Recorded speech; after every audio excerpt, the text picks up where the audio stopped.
Assalamualaikum warahmatullahi wabarakatuh. Bertemu kembali dengan Pak Pramono dari SMA Negeri 1 Gunung Sindur. Pada kesempatan kali ini kita akan mempelajari tentang perpindahan kalor, materi kelas 11 semester 1. Ini adalah lanjutan dari materi kita, yaitu tentang suhu dan kalor. Setelah kita mempelajari suhu dan kalor, maka kita lanjutkan sekarang pada perpindahan kalor, yaitu materi kelas 11 semester 1.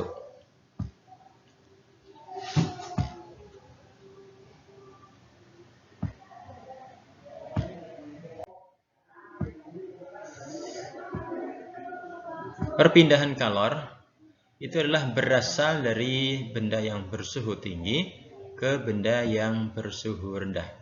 Maka di sini ada 3 macam perpindahan kalor, yaitu yang pertama adalah secara konduksi, yang kedua adalah secara konveksi, dan yang ketiga adalah secara radiasi.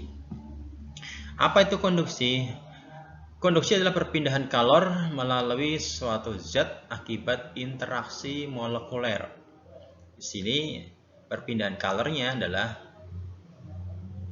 tidak disertai dengan perpindahan molekul-molekul penyusun dari zat tersebut. Perlu diketahui di sini bahwa konduksi itu terjadi hanya pada zat padat saja. Sehingga karena zat padat itu susunnya sangat rapat, maka tidak terjadi perpindahan partikel-partikel penyusun zat padat dalam memindahkan kalornya.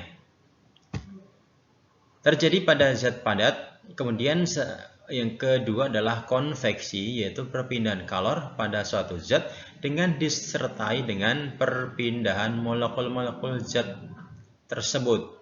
Nah, ini terjadi pada fluida, yaitu zat cair dan gas.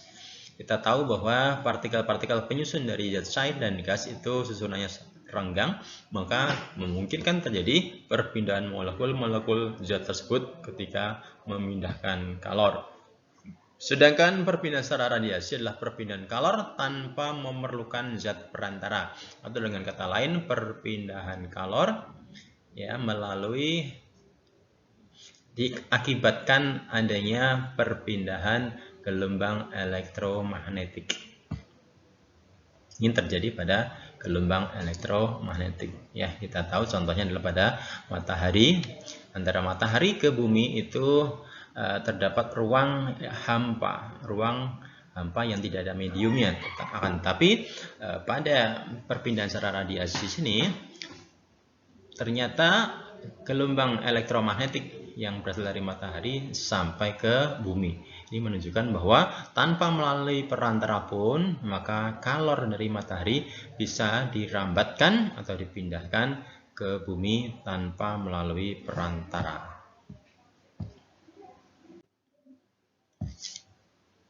Selanjutnya kita akan bahas satu persatu, yaitu yang pertama adalah konduksi.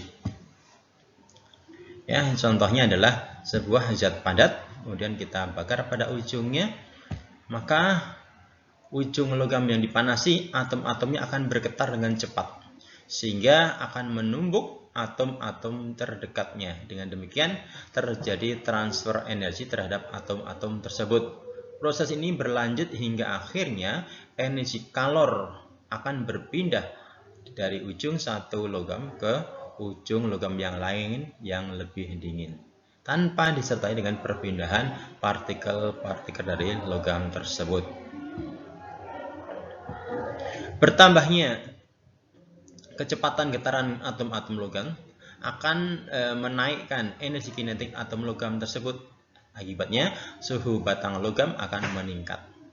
Nah, ini contohnya adalah sebatang logam dengan luas penampang A dan tebal L. Kedua ujungnya memiliki perbedaan delta T sama dengan T1 dan T2. Perbedaan suhu T1 dan T2.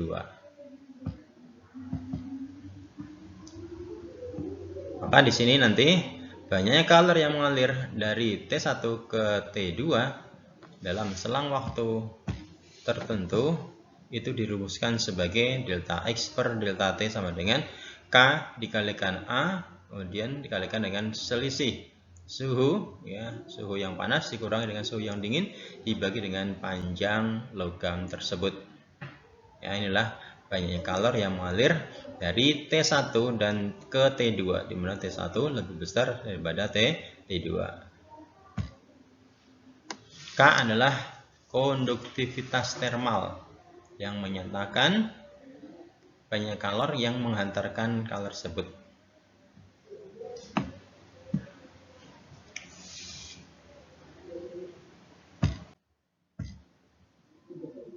Berdasarkan konduktivitasnya, zat dibedakan menjadi yang pertama adalah konduktor, yang kedua adalah isolator. Konduktor adalah zat yang dapat menghantarkan panas dengan baik. Nah, ini contohnya adalah pada besi, tembaga, perak, dan sebagainya. Tidak selalu zat padat itu dapat disebut sebagai konduktor. Hanya pada logam-logam saja, ya, logam putih tertentu konduktivitasnya akan berbeda-beda antara logam satu dengan logam yang lainnya. Sedangkan isolator itu adalah zat yang tidak bagus, tidak baik untuk menghantarkan panas atau penghantar panas yang buruk. Contohnya adalah pada wol, kayu, kertas, dan sebagainya. Nah, penerapannya pada alat-alat rumah tangga, ibu-ibu biasanya di dapur, maka pada pegangan pancinya itu menggunakan bahan yang terbuat dari kayu ataupun dari plastik atau dari wol. Sedangkan konveksi, di sini air memiliki kapasitas panas spesifik lebih tinggi daripada daratan, sehingga panas matahari yang menghasilkan efek yang kecil pada suhu lautan. Sebaliknya, daratan menjadi panas sepanjang siang dan menjadi dingin dengan cepat sepanjang malam. Di dekat pesisir, perbedaan suhu antara daratan dan lautan itu menimbulkan angin laut di siang hari dan angin darat di malam hari. Inilah contoh dari konveksi, perpindahan kalor, ya, melalui suatu fluida. Dalam hal ini adalah melalui udara. Banyaknya kalor yang dipindahkan dalam selang waktu delta T dalam suatu fluida dengan luas permukaan benda yang bersentuhan dengan fluida A dengan selisih antara fluida dengan benda, yaitu delta T, dapat dirumuskan sebagai delta Q per delta T sama dengan H dikalikan dengan A kali delta T, di mana H kecil adalah koefisien konveksinya. Jenis-jenis konveksi, ada konveksi yang terjadi secara alamiah, ada juga yang konveksi secara paksaan. Bagaimana konveksi secara alamiah? Konveksi alamiah adalah perpindahan kalor berdasarkan perbedaan massa jenisnya. Contohnya adalah saat memanaskan air, maka air yang telah dipanasi maka rho-nya akan lebih kecil sehingga akan bergerak ke atas. Sedangkan air yang belum terkena panas akan bergerak ke bawah menggantikan tempat air yang naik, dan seterusnya sampai seluruh bagian dari air tadi akan panas sehingga nanti tidak lagi terjadi perpindahan kalor. Sedangkan untuk konveksi paksaan itu fluida yang telah dipanasi diarahkan ke tujuan tertentu. Contohnya adalah pada hair dryer. Udara dari hair dryer diarahkan pada rambut untuk mengeringkan rambut tersebut. Sedangkan pada radiasi, nah, inilah terjadi pada matahari. Ya, matahari, ya, setelah sebuah stasiun radio meradiasikan gelombang ke dalam setengah bola yang diperlihatkan pada gambar di samping. Misalnya kalau yang diradiasikan oleh sumber radiasi dalam selang waktu delta T dapat kita rumuskan sebagai benda hitam dan benda yang sembarang.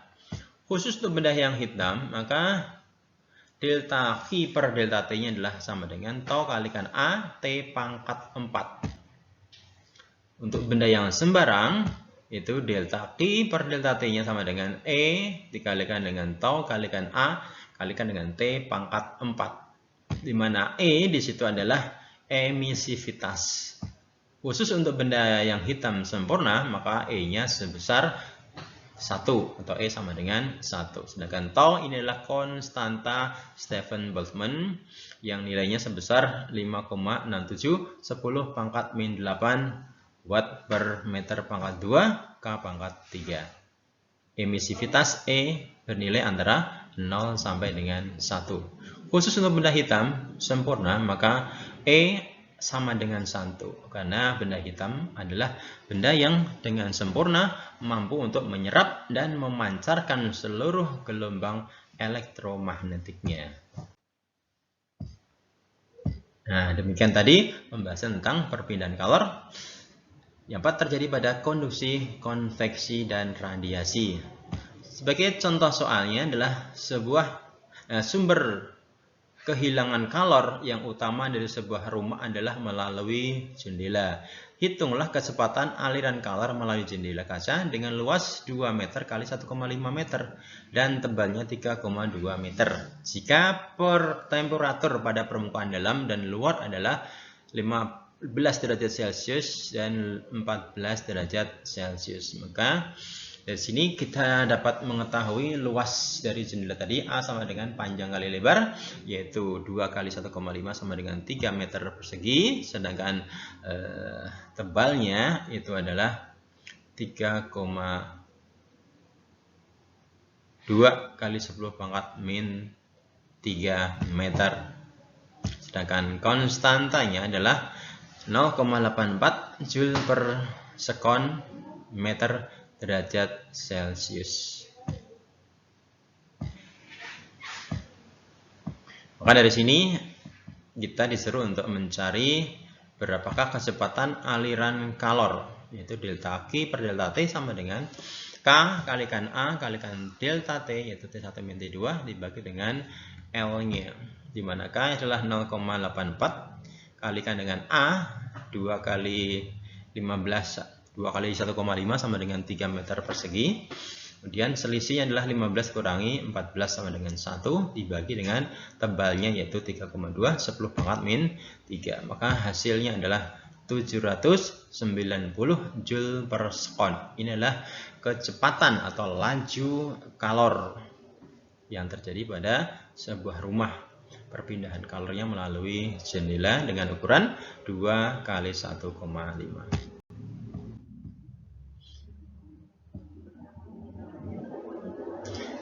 Soal yang kedua, sebuah teko teh keramik E sama dengan 0,7 dan yang mengkilat 0,10 masing-masing berisi 0,75 kg air teh dengan suhu 95 derajat Celcius. Anggap teko sama dengan kubus dengan rusuk 10 cm dengan 5 rusuk terbuka sehingga luas permukaannya sekitar 5 kali 10 pangkat min 2 meter persegi. Perkirakan kecepatan kehilangan kalor masing-masing. Yang kedua adalah perkirakan penurunan suhu setelah 30 menit untuk masing-masing. Hanya perhitungan radiasi dan anggap lingkungan suhunya adalah 20 derajat Celcius. Kecepatan kehilangan kalor sebesar delta Q sama per delta T sama dengan E kalikan tau kalikan A T pangkat 4 T1 pangkat 4 dikurangi dengan T2 pangkat 4. E masing-masing tadi teh keramik adalah 0,7 sedangkan yang mengkilat adalah 0,1. Maka E dikalikan 30 ya sama dengan 0,7 kali 30 yaitu 21 Joule per sekon. Ya, sedangkan untuk yang mengkilat adalah 0,1 kali 30 maka sama dengan 3 Joule per sekon. Sedangkan penurunan suhunya dapat kita cari dari delta Q per delta T sama dengan MC delta T dibagi dengan delta T kecil. Ya, di mana delta T per delta T kecil sama dengan atau delta T besar dibagi dengan delta T kecil sama dengan delta Q per delta T dibagi dengan M kali C. Maka sama dengan E kalikan 30 dibagi dengan 0,75 kali 4,9 kali 10 pangkat 3. Maka diperoleh penurunan rumusnya sama dengan E kalikan 0,01 derajat Celcius. Maka dalam waktu 30 menit maka teko keramik, nah nanti di sini ada perhitungannya. Ya. Baik, teman-teman sekalian, demikian tadi pemaparan tentang perpindahan kalor pada kesempatan kali ini. Mudah-mudahan apa yang kita bahas pada pertemuan kali ini bisa dipahami dan bisa bermanfaat untuk semuanya. Sekian dari saya. Assalamualaikum warahmatullahi wabarakatuh.